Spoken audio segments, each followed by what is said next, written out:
Football Semi-Pros. That's right.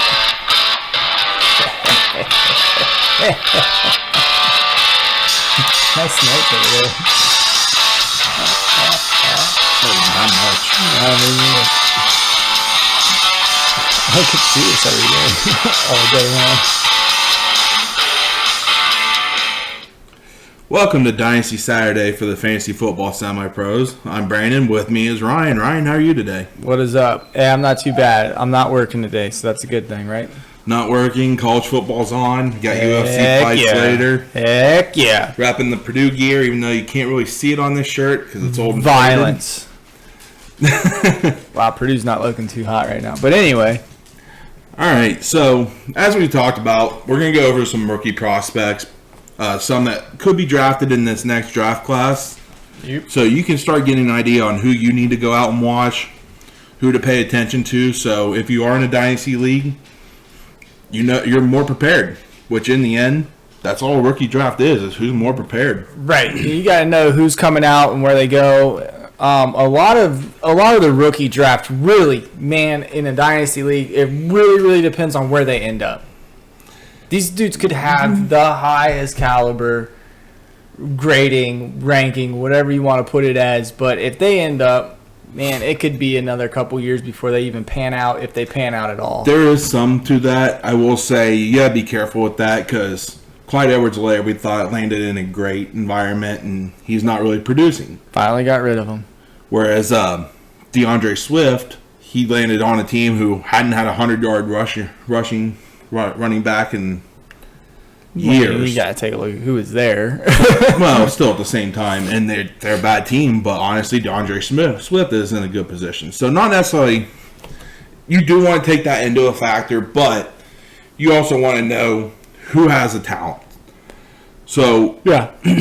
What we're going to do today, Ryan's going to give you his observations. This is going to be mostly his podcast. I'll throw in some...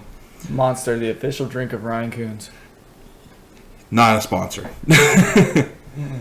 I'll throw in some of my observations as well. But in the end, as we mentioned in our last podcast, you're going to want to watch these guys for yourself so you can make an informed decision. We'll go over some stats, but stats in college aren't going to tell you the full story. They've got to pass the eye test. Right, and that's my job. So what we're going to start with now, we're going to start with our Cubies for the 2022 NFL Draft. So Ryan has his own rankings. We're going to kind of go through that. We'll talk about the top 5. And then after that, he'll give quick honorable mentions, so to speak. Yeah, honorable mentions. He'll give some... Keep eyes on these guys. Observations on these guys, but it's going to be a lot quicker. I like that. Keep eyes on these guys. I'm patent pending that. And that's fine. That's going to be our Dynasty segment. Keep eyes on these guys. All right. So, like Brandon said, we're going to start with QBs. I think right now, and I said it after week 1, I think the QB to really, that should be number 1, and he's my number 1 right now. If I need a QB in Dynasty, the guy I'm looking at right now, he's only a sophomore. This really depends on if he's coming out or not, right? If he's going to declare for the NFL draft. But my guy is from Ole Miss, Matt Corral. Now, before he goes any further than this, I will say right now, there's no clear-cut number 1 quarterback out there. Right, yeah, there's 6 guys that could be that potential number 1. We don't have that. There's 2 or 3 guys competing for that number 1 overall spot. This QB class, they could be solid, but at the same time, there's no elite guy standing out yet. Not yet. Exactly. You're absolutely right. But my number 1 right now, and this can change. Kind of piggybacking off what you said, this could change as the season progresses. I mean, the SEC, Matt Corral, Ole Miss, they're about to get into the SEC conference opponents. We'll see how they fare. They're on a bye week this week, but then they take on Alabama next week. So we'll see. But my notes on Matt Corral here from Ole Miss, this kid can get the ball out of his hands fast. He's got a very quick release. He's extremely accurate. He runs the RPO, the run pass option, better than any quarterback I've seen right now at the college level. This kid, man, and not only is his arm strong, his arm strength is up there with the best of them, but he makes decisions quickly, and he's usually right on his decision making, which goes into like his read progression is solid when it's not an RPO. But at the end of the day, he does have a pretty solid offensive line in front of him, so he does have the time to make it through his reads. So we'll have to keep an eye on that. But he's also very agile and very mobile. He can beat you with the arm and his legs. You know what quarterback he's reminding me of? Which one? Deshaun Watson. Their play style is very similar. They both have good arms and make quick decisions. Yeah. And they both can move. They can make plays on nothing. Yeah, you're absolutely right. But Matt Corral, man, he's impressed me every snap of the ball. He rarely makes bad decisions. Just going off his stats right now, he has 9 touchdowns and 0 interceptions. That's pretty good, in my opinion.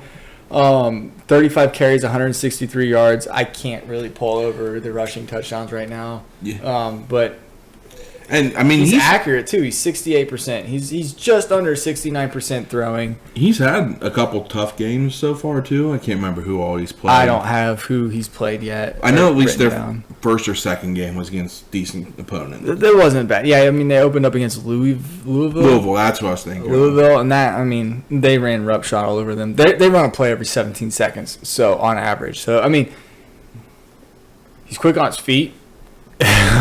He's quick with his arm. Right now, he's the clear winner in my opinion on who is the number 1 overall QB in this class, in this potential draft class for this coming year. All right, so second I see on here, you have Brennan Armstrong of Virginia. He looked bad last night, and I'm willing to admit this guy.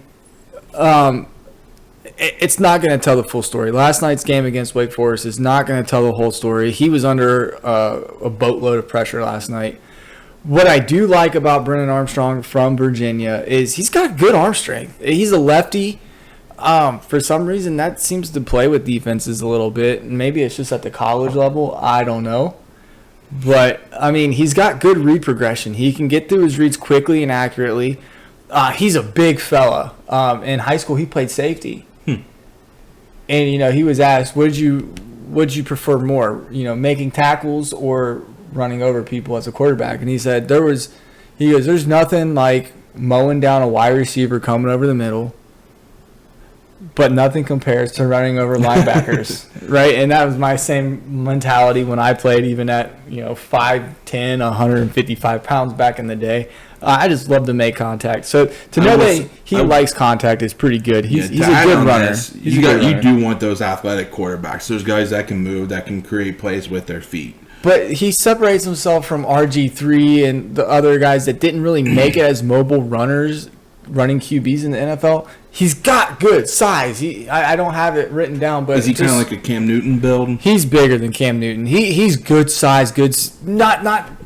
I'm gonna run by the entire defense speed, but he's a good athlete. We'll just say he's a good athlete, and he's got the tools to be really, really good. All right, I haven't watched much of him at all, so I can't really put much. Last night was the one game I saw of Virginia. So I will say, like, Brian loves college football. I watch it, but I don't really start my analyzing until the off season. I'm watching. I want to see how the season progresses. Are you a slow start? Are you a fast start? Or are you up here and stay up here? Are you up here and go down? Or are you down here and go up? There's a lot to tell the story, man. So your next one, we have Sam Howell of North Carolina. I want to throw some thoughts in on him. All right, let's hear it. I know his first game, he really struggled. He looked bad. He really did. Yeah, he did. But I think since then he's bounced back, correct? Yeah, and that's kind of that was in my notes as well. He had a really, really rough game one. But watching him one, since he threw three interceptions. That's a good team. He played a good team. I don't think it was Virginia Tech. Okay. Virginia Tech's pretty solid. They're not terrible, but they're not Alabama, but they're a pretty solid team. But on the season, he's throwing 63. He's completing 63% of his passes, and he's almost at 1,000 yards already. That's through 3 weeks, right? He puts up numbers. One thing I don't like about him, and I even have it noted, he's got a strong arm and he's accurate, but he doesn't make very good decisions yet. Great athlete. Again, great athlete. He's mobile. He can beat you on the ground. He can beat you through the air. But he makes bad decisions right now, and that can be fixed. That can be fixed. You just gotta get in the right QB room with the right QB coach, and they can fix that. They can fix that. He's got the talent to be a stud, especially at the next level. But there's some developmental issues that need to be addressed in ASAP. So he might be like a candidate to sit for a year behind a veteran QB. Yeah, he could be the next Aaron Rodgers. I will see. I was looking at the statistics that you're putting together for this, and he's averaging 13 carries a game. Yeah, he's at 39 carries in 3 games. 2 games he's had over 100 yards rushing as a QB. So yeah, I mean that's the kind of QB that you're wanting in fantasy. Remember, we talked about Tom Brady versus Hurts and Daniel Jones and how he only has 6 more points than them so far. Sam Howell's more of a Josh Allen than a Kyler Murray or Lamar Jackson. We'll put it that way. But he's got the potential. He's got the tools to be. Yeah, he could be the vulture in the red zone for the running backs. You know what I mean? All right. So our next one we have Spencer Rattler of Oklahoma. Shoot. Spencer Rattler fell down my list week 1, and I gave him the benefit of the doubt. He went from my 1 to I think 2, and I watched the entire game against Tulane. This kid he needs to develop his brain, and that's not a shot against him. All right, it's not. He has an arm. He just does not make good decisions. He probably has the strongest arm out of the potential in the 2022 NFL draft prospects in this position, right? At the QB position, he's got a phenomenal arm, but I think he relies on that too much. I mean, when you're in high school, you can throw into double coverage. I did it all the time. You can make those mistakes and get away with it. Yeah, I threw the DJ and Jake Kent in double coverage all the dang time, and they just came down with the ball. But you can do that in high school. But now he's at the college level and he's playing in the Big 12 or whatever, which it is. isn't a SWAC conference. It's a Power 5 conference. Yeah. The defenders here maybe not be as good as in the SEC, but they're good, right? You can't get away with throwing in the double, triple coverage, and I saw that a lot against Tulane. He could easily use his legs more instead of throwing into this double, triple coverage. Yeah. If he just needs to be coached that throwing the ball away and losing the down isn't a bad thing. It's not a loss compared to an interception. Tucking it and running it isn't a loss compared to an interception. He just needs to get that through his mind. But I think mechanics-wise and overall talent-wise, he could very easily jump back up this board and take number 1 again. But right now, he's my number 4 QB. I will say with him, he isn't his stats don't show he's a runner, but if you watch him, he can move. Yeah. That's what I'm saying. Move around that pocket. It's his decision. It's his decision making. He just needs to learn to tuck it and run. But my point is, an NFL team's going to invest in this kid. He's a young talent. He's not a generational talent. I don't think he's a generational talent. I don't think there's a generational talent in here. Well, generational talent. The last one we saw before Trevor Lawrence was Andrew Luck. But I don't think he's going to be an elite QB. And I don't know that this draft class has one of those. No, not at this point. No, nobody's really stood out. But so we'll hit your number 5 from this class, Jake Haener from Fresno State. No, sorry. I changed it after last night. Sorry. Well, we'll talk about Haener real quick. Yeah, we can. He was my honor mention. But I watched him playing against UCLA where they upset UCLA. He brought Fresno State into a team that could actually go out and challenge the I don't know if they actually ended up winning last night or not. Let me look it up real quick. But this guy's tough as nails. In the UCLA game, he had a hit pointer. He could barely walk, and he led them to a game-winning drive, which is what you want to see out of a QB. Yeah, certainly. He'd take the snap, he'd look good running the play, and then he'd walk back to the huddle hunched over. So Fresno State did end up beating 0-3, now 0-4 UNLV last night, 38-30. The spread on that game was Fresno State by 30 or more points. Slow start. They trailed pretty much most of the game. I turned it off when it was 21-15 or something weird like that. But Jake Haener, he's talented, man. He makes decent decisions. Yeah, his read progression is pretty good. I mean, he's got 3 really good wide receivers there at Fresno State. And just playing the competition that they do for him to do what he does, it's pretty good. Yeah, I'm going to say he's definitely an honorable mention for me, but he is not my number 5. He's my number 6 at this point. So, let's go with this. Who's your number 5? This might come as a shocker to people, but he reminds me of Lamar Jackson. Was that Malik Willis from Liberty? Now, they played last night as well, and Malik Willis, you can't say he cost them the game. He got strip sacked late with only about 4 minutes left, and the coaches didn't use their timeouts wisely to give him even a chance. But when they put the ball in Malik Willis's hands, this dude is a burner. Mm-hmm. Like, this dude can run. he's fun to watch. And not only that, I remember you texted me, he's like Lamar Jackson, but with a better arm. Yes, I saw him throw. He put a ball on what's the smallest coin you can think of? It's smaller than a dime. Something smaller than a dime. He put a ball on we'll say something smaller than a dime, 30 yards downfield in the corner of the end zone to his wide receiver. Perfect ball. This dude has touch. He could work on his over the middle in route game, his slant routes. He needs a little more there. But this dude has a better arm. And I think the throws, you just have to, over the middle, really got to, hey, man, you got to sometimes throw your guy open. Mm-hmm. Especially at the next level in the NFL. Joe Burrow is really good at throwing his receivers open, and I think he can develop that. I think he's a step further ahead in the passing game part of his development than Lamar Jackson was when he came out of Louisville. But Malik Willis from Liberty, man, he could be something. He could be a force to be reckoned with, that's for sure. So another guy I want to go over before we get into Ryan's honorable mentions, and Ryan does have him on here, Carson Strong out in Nevada. Mm-hmm. Carson Strong, he's not going to beat you with his feet. He's a robot, man. He's planted. Yeah, he's a pocket passer, similar to like the Tom Brady, Peyton Manning type of player. Andrew Luck can move. He can move a little, but not a lot. So he's not a guy that you want to necessarily go out and draft. But this kid, he's already making NFL level throws. Yeah, he's dropping them right in the breadbasket, right in the arms. He's a guy, he makes good decisions. He goes out there, and he's not going to cost you a game. But I like the kid. I think he could be a valuable dynasty asset, but he's not the guy you want to go trotting out there every week for your team because he's not a mobile. No, I mean, at this point in the season, Carson Strong is at 7 TDs and 2 interceptions. He's not blowing people away. But it's the eye test. Does he pass the eye test? And I've seen maybe 3/4 of Carson Strong, and he passes the eye test. He's definitely going to be.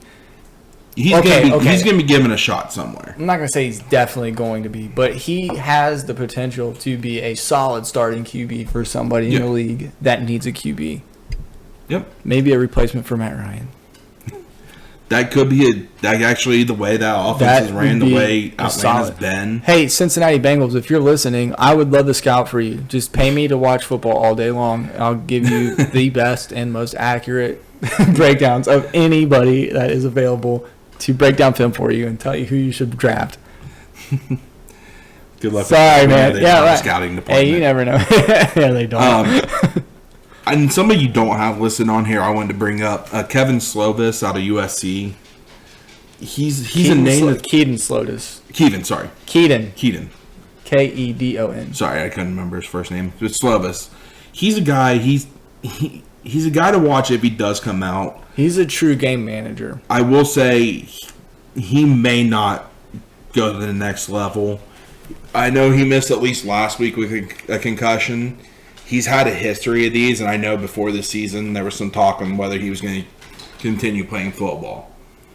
So, I mean, if he does go out, he may not be a bad pick, but if there's a chance he may not even play after this year, too. Right. Yeah, he's injury prone for sure. I mean, he's got the skills. He's just not utilized as best as he could be. So, Ryan, anybody else you want to add in this honorable mention? I'm not going to go into too much detail, but some other QBs to look out for. N'Kosi Perry from FAU, he's a little bit smaller. he would definitely be probably a project for sure. But he's got some talent. He's got the skill level there. And I will say with this, be okay. Florida Atlantic is a smaller school, but you're starting to see guys come out of these smaller schools. We had like a Carson Wentz, Trey Lance, Aaron. Oh, Cousins. Well, those both went to North Dakota State. Yeah, both but of those guys. They're smaller schools. Yeah, we're seeing it. So just because he's in a smaller school playing against weaker competition doesn't rule him out. Well, you got to think James Morgan was drafted, Ben DiNucci was drafted, and they're all small schools. Yep. But a couple other QBs. I got Talia Taggiabola, that is Tua's little brother, who transferred from Alabama after his freshman year and went to Maryland and has started at Maryland the last 2 years. Just passing the eye test here, man. Talia is 80 of 106 for almost just under 76% completion percentage, almost 1,000 yards, 7 touchdowns, 16 carries, 36 yards. The kid's a baller. But moving on, if and only if Bryce Young comes out after this year, he's a true sophomore. We've been having debates. I've been saying, you can come out after your sophomore year and play in the NFL. He's saying it's your junior year or redshirt sophomore year. Not necessarily that. It's after 3 years. You had to be out of high school for 3 years. So I don't think he's eligible, and there's been talk that he's a 23 quarterback. I think he's number 1 on the 23 ranks, but if Bryce Young is capable and eligible to declare for the 2022 draft, he probably jumps up to my number 1. He's my number 1 easily. If he has to wait a year, barring any setbacks of injury or whatever, he would definitely be number 1 in 2023. Another guy to look out for at the QB position, this is the last person I'll bring up, is Bailey Zapp out of Western Kentucky. The dude's only completed 56 passes. He's at a 75% completion percentage, but 860 yards, 10 touchdowns, and only 2 interceptions. He's a slinger. He slings it. Western Kentucky, he's pretty good. But that's it for QBs. I don't want to take up too much time just by going over one position. Yep, so next we'll move on to running backs. Now, Ryan, you have some different rankings than most people have on this. A lot of people have Breece Hall and Isaiah Spiller as 1 and 2. No way.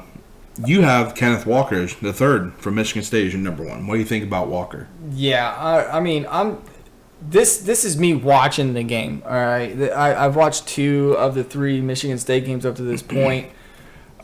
He's averaging 8.6 yards a carry. Dude, this guy is a bruiser. He's got great speed. All right, he hasn't really been utilized as a receiver out of the backfield, but he's shown that he can do it. And in college, that's all you want. Can they catch or can they not? Right, and you're not going to get.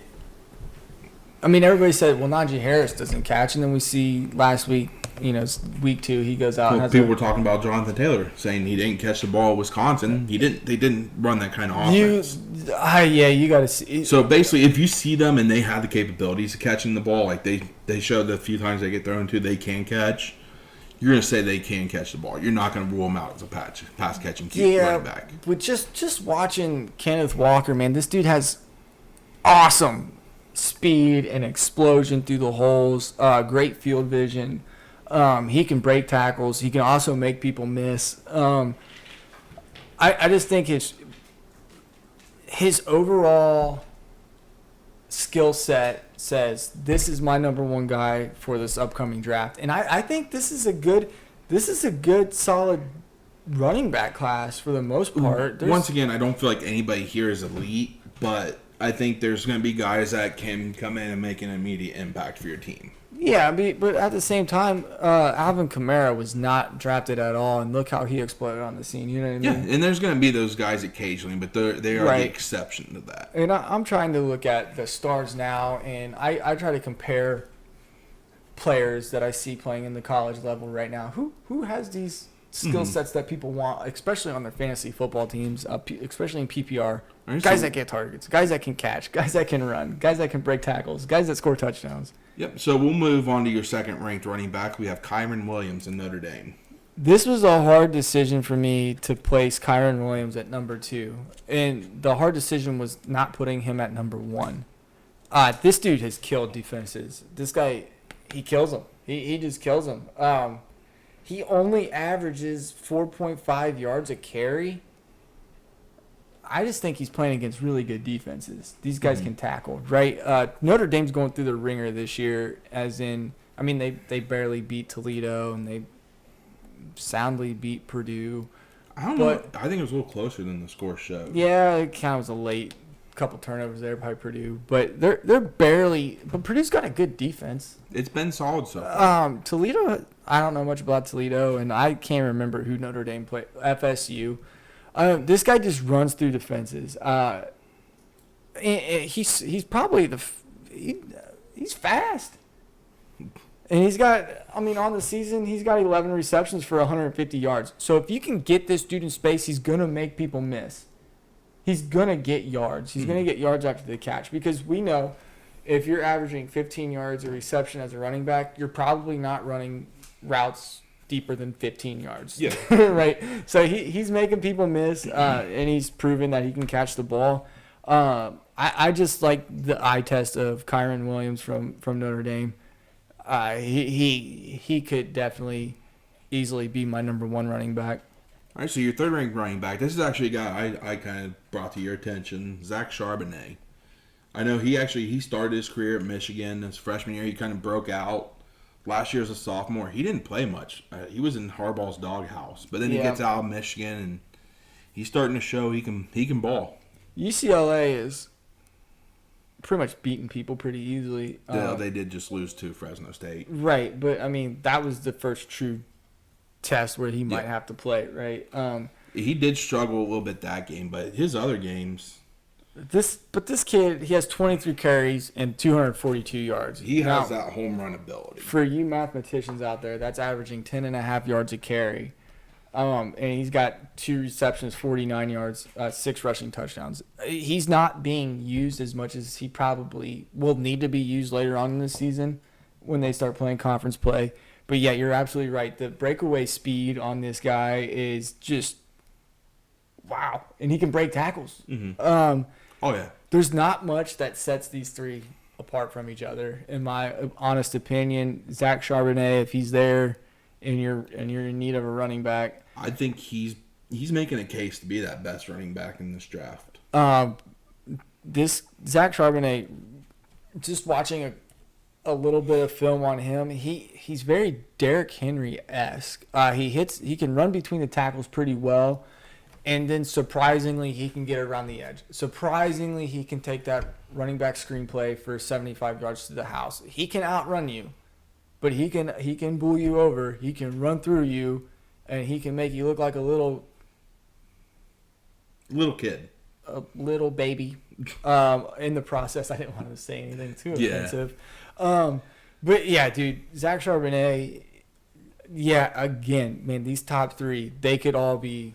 I mean, pick what you want more. All right, so your number 4, we have Brian Robinson Jr. from Alabama. I think this is a surprising pick for a lot of people because we haven't seen anything of Brian Robinson. Mm-hmm. Right? I mean, think back the last 4 or 5 years and who's he hasn't had to play. He hasn't had to play. But I remember a few years ago watching. I like to watch Alabama and just saying, "Oh, who's that guy? That dude's huge. This guy's a monster." Right, and now that he's the RB1 there in Alabama, he's proven that he might be the best running back that they've had. They just don't need to use him. This Alabama offense is it's a touchdown machine, and he doesn't really. And then they pull their starters in the third quarter or fourth quarter, and he's not getting the touches that he deserves. He's not getting the hype that he deserves. But man, he's a great pass blocker. That's one thing I haven't seen a lot from Kenneth Walker and Kyran Williams. I haven't watched enough of Zapp Charbonnet. But this guy can protect the quarterback, his field vision, his speed, acceleration, great hands, breaks tackles, and he's always falling forward after contact if he's going to go down, right? Even if he's taking contact, he doesn't really fall backwards a whole lot. I really like this guy. Brian Robinson is somebody to keep your eyes on for sure, especially as the SEC play starts to kick into gear. All right, and so for number 5, we have Breece Hall of Iowa State. He's one of the guys that a lot of people have competing for that 1 or 2 spot for him. Yeah, I can't say anything about Breece Hall. I haven't watched any of his games. He's my number 5. He's had a couple key fumbles from what I've seen. Basically, he's my number 5 because I just haven't had any chance to watch him.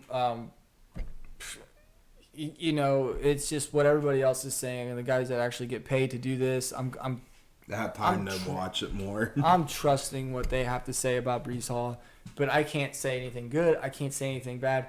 Specifically, straight off of stats, he's here because, well, the professionals say he's really good. But he's my number 5, but he's not making it higher than that right now. Anybody in your honorable mention that you want to bring up? I would keep an eye on, and these are for your 2 PPR guys, Isaiah Spiller and Jerrion Ely. Isaiah Spiller out of Texas A&M. Isaiah Spiller, I did hear he's changed his build quite a bit. He's become more lean. Yeah. He's one of those guys that a lot of the experts are projecting 1 or 2. So keep an eye on him. But he's a great PPR guy. Jerrion Ely is out of Ole Miss, also a great PPR guy. And I think Ely's, man, he could sneak up onto this top 5 very, very easily, especially with Matt Corral at quarterback, taking some of the pressure off of him. That guy's good. Somebody I haven't been able to watch recently or at all this year is Tyler Beatty from Mizzou. Last I checked, he had like 6 carries, 82 yards, and 2 touchdowns or whatever in their game against Mississippi State today. Donovan Knight, Donovan Knight from NC State, North Carolina State, just out of pure workload. This guy seems to be good, averaging 8.5 yards per carry off of 35 carries. Isn't really utilized much in the passing game, but that, again, does he get the opportunities or not? And CJ Verdell out of Oregon, he's a junior. Keep an eye on him. If he comes out this year, I think he will be a dark horse that nobody expects to do extremely well in the NFL. Another guy that you said was a dark horse, Jarrett Patterson. So, I mean, Ryan was on Jarrett Patterson. He wasn't drafted Early. I was on him pretty early. I think somebody year. That's a good back at the Gibson. Mm-hmm. So, if Ryan really beats the drum for a guy that's not being talked about, I tend to trust him. Somehow I just know, man. You know one thing I miss? Maction, yeah. Bring that back. I wish we had those smaller schools playing on like a Wednesday night. No, just Tuesday because Survivor's back. Play them on Tuesday. Well, whatever. I mean, just being able to watch those games on a night that's not as busy when you could just turn them on. Tuesday night. So next we'll go ahead and go to wide receivers. So your first one, you got somebody from a school that we hate. I actually have 2 guys from the same school that we hate tied for 1. Man, it's hard to separate these guys, and they're both almost spitting images of each other, in my opinion. Both of these guys, Chris Olave, Garrett Wilson, my notes on them is they both have looked good, despite having C.J. Stroud, who is only going to throw the ball if they're wide open, and he overthrows the ball quite a bit. They both look good with I'm not going to say a bad QB, but one that's not elite. Right, yeah. They look great without an elite QB, and that's a true eye test. I mean, these dudes can do it all. Man, they have top caliber speed. They both run routes amazingly well. They can make you miss in a gosh dang phone booth. They get separation just because of their speed and their route running. They get great separation. They don't drop a lot of passes. They make the hard receptions too. It's hard to differentiate which one of these guys is your number 1, number 2. I put them both, and then I just added 4 more just because I just added 3 more because I was like, I can't decide which one's 1 or 2. All right, so we'll move on to your third ranked wide receiver, Drake London, out of USC. This dude has great size. He's big. He's strong. He really reminds me of Julio Jones almost. Mm-hmm. I've only seen 1 game of Drake London play, and when I say I've seen 1 game, it means I'm watching it on TV. I have my wife in my ear talking about something that Kardashians I'm not really interested in or care about, so I'm trying to pay attention to that. I'm trying to take mental notes of what I'm seeing on screen. But this guy, he runs really, really solid routes, and I might sound like a broken record, but the great hands, great route running, great speed, great agility, blah, blah, blah, blah. You have to have that to be in the top 5. If you don't have any of these qualities, you're not going to be in the top 5. Yeah. You know what I mean? So I hate to be a dead horse, but it's true. Drake London really I'm going to compare him to Julio Jones. He catches everything. The catch radius of this kid is ridiculous. The biggest note I have here for him is the 50-50 ball ability. He gets up and he doesn't lose that very often, if at all. So that's why he lands at my number 3. All right, so number 4, you have Jahan Dodson of Penn State. This dude's a burner. This guy, he bursted onto the scene his first game this year. He was somebody who wasn't being talked about, and since then he's... The one game I can really point out for Jahan Dodson was against the wideout against Auburn. This dude, he toasted the defense all over the field. Yep. He just left him there. They couldn't stop him. Speaking of the wideout, even though I'm a Purdue fan, that's one of the college traditions that I want to experience once. I want to go to a Penn State game where it's a wideout because that just looked fun. Yeah, I mean, this dude, well, it wasn't that week. Somehow it got, let me get to here. Sorry, everybody. But Jahan Dodson, through 3 games, had 20 receptions, 245 yards, and 3 touchdowns. But the dude is just always open. He's always open. He's like a 7-Eleven. Yeah, he's like Chet Johnson, 7-Eleven, always open. I like this guy a lot. If you can't get Olave, Wilson, or London, Dotson's probably your next best option. He could be a huge target magnet in the NFL. And that's why I like him, just the workload. From there, we're going to move, or stay in the same conference. We're going to move to your number 5. I was going to say, I'm not done with wide receivers. I got one more. Yeah, we're going to move to your number 5 receiver. A guy that I really like, and David Bell from Purdue, who, honestly, last year, Well, he was after... Last year, he produced better than Rondale Moore did his freshman year. Yeah, and I have Rondale Moore up here, and his numbers aren't going to blow you away. 21 receptions, 319 yards. That averages out to 15.9. For some reason, the TDs didn't update. Now, I have to yell at Devin for that because she obviously didn't do something. And I will say, now we say I think he's had a better season than Rondale Moore did at Purdue, but these are 2 different types of receivers. Yeah, this guy, my notes on him are he doesn't have your wow factor. He doesn't have the best of speed. He doesn't have the greatest agility. But somehow he always looks open, or he goes and gets those 50-50 balls. The reason David Bell is my number 5 right now is because he has exceptional route running. He reads zone defenses very well. He sits in the open areas. If he has to move to another open area because all of a sudden it's flooded, he can make that read. It just seems so natural to him. So he's kind of like a Larry Fitzgerald type. Yeah, and he just catches everything. I haven't seen this guy drop a ball in 3 years at Purdue. He just gets the job done. He's the best description of David Bell is he's a playmaker. Yeah, like I said, he gets the Larry job Fitzgerald done. type. He never had the elite attributes, but he was always open. He was always there. Hold on, we have a special guest. Hey, Devin, we're filming. What? We're filming. You're on air. Oh, I'm sorry, I didn't have to answer. Bye. All right, love you. Bye. All right, so we'll move on there. So, Ryan, do you want to go over any honorable mentions here? Well, actually, before we do, you don't have this guy on here. I wanted to bring him up. Okay. Pickens from Georgia. He hasn't played in a single game this season yet. He is injured. He might come back this season. He's a name to keep an eye on. A lot of people have talked that he's the best wide receiver from this class, but he may not declare because of injuries. Yeah, I have him on my board. I got 0s across it. So I'm really skeptical. I was really skeptical about Jamar Chase as well. So I'm going to keep my mouth shut on Pickens. I'm just saying that he's a name to keep an eye on that may not be talked about much, who hasn't played this year. If he doesn't play, I don't expect him to declare. But if he does, there is a slight chance. So anybody else that you wanted to add to the honorable mentions? 2 guys I really want to take a look at or shout out is Dontario Drummond from Ole Miss. Dude, this guy, he could easily take the place of any of these guys on this list. I know it might sound weird, but he's kind of overshadowed by Matt Corral right now and Jerrion Ely, and there's 2 other wide receivers that are younger guys at Ole Miss that get the job done. He might be benefiting from so many weapons at Ole Miss, and he just might be benefiting from that. But he looks great. He catches balls. He finds the open zones. He's great. I like him a lot. And the next guy is John Metchie, the third at Alabama. I'm going to stop you there.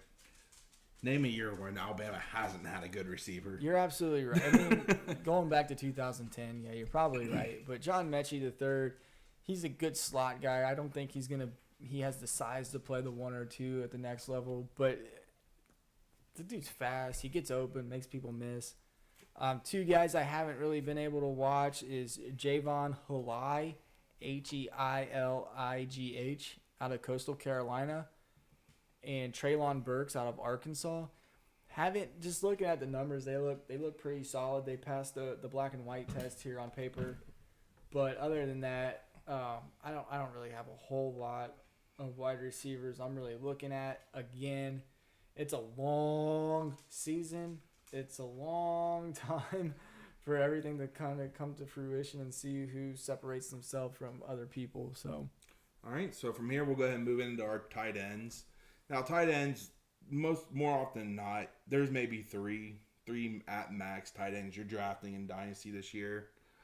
But we'll still go over Ryan's top 5 and then hit honorable mentions. Well, out of a little discussion and a little disagreement of when people could leave for the draft, I removed Michael Mayer from Notre Dame. Okay, so then as my number 1 tight end. That bumps up Payne Durham from Purdue. Yeah, as your number I'm 1 looking this at year. Payne Durham here from Purdue, and we might be a little biased, but I mean, just looking through the weeks here. He's been involved every game so far. Payne, and even today, he might be out. He got kind of a cheap shot there to the chest rib area. He took a big hit from a DB. But I mean, through week 3, 17 receptions, 203 yards, which averages out to just under 12 yards and 3 touchdowns. And that was out of 18 targets. So he had 1 potential drop because a target doesn't necessarily mean a drop, right? And then even just watching him, the eye test, it's not like he's being covered tightly. He's getting some separation. Here's the thing: he's got good hands, solid hands, but watching today, he should have had a reception, but he got hit right in the dang chest and he dropped the ball. And every player that happens occasionally. But yeah, you're right. He seems to be open a lot. Mm-hmm. He has a high target volume here at Purdue. I know Bryson Hopkins did as well, and he's with the Rams right now and hasn't even seen the field, I don't think, yet. The other thing with him is he does seem to be hard. The other thing with Durham, he does seem to be a good pass block or a good blocking tight end, which is important because you don't want your guys out there on the field just to catch, because then everybody knows, okay, he's going out to run a route. Yeah, but he's a reliable option at the tight end position. I think that's for sure, and that's definitely been proven.